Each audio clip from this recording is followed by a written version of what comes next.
আরে বা, ওই মাঠের মধ্যে সবাই ঘুড়ি উড়াচ্ছে। একটা কাজ করি, এই জ্যাকেটটা খুলে ফেলি, তাহলে দৌড়াতে অনেক সুবিধা হবে। আরে শিট, ওই ছেলেটা ঘুড়িটা ধরে ফেললো। ইস, এখন খুব ঠান্ডা হাওয়া লাগছে, একটা কাজ করে আমার জ্যাকেটটা আমি পরে নেই।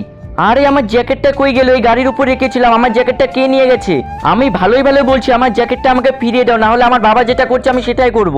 আরে এই বাচ্চাটা এত চিল্লাচ্ছে কেন? এই বাবু, তুমি চিল্লাচ্ছ কেন? তোমার কি হয়েছে? ভাইয়া, এটা তোমার গাড়ি, তোমার গাড়ির উপরে আমি সোয়েটার রেখেছিলাম, কিন্তু আমি খুঁজে পাচ্ছি না। ও আচ্ছা। আরে শোনো, তোমরা কি চুরি করেছো আমার জ্যাকেট?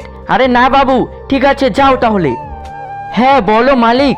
আরে হয়েছে এটাই যে আমার গাড়ির সামনে একটা বাচ্চার না জ্যাকেট চুরি হয়ে গেছে, আর ও অনেক রেগে আছে। ঠিক আছে, তাহলে আমি ওর জন্য নতুন জ্যাকেট দিচ্ছি। ঠিক আছে দাও, এই জ্যাকেটটা আমি ওই বাচ্চাটাকে দিয়ে দিই। আরে বাবু, এটাই কি তোমার জ্যাকেট? হ্যাঁ হ্যাঁ এটাই। আরে বাবু শোনো, হ্যাঁ বলো। আরে বাবু, এটা তো বল, তোর বাবা কি করেছিল? শুনতে চাচ্ছ? তাহলে শোনো, একদিন না আমার বাবারও জ্যাকেট চুরি হয়ে গেছিল, তারপর বাবা নতুন জ্যাকেট নিয়ে নিয়েছে।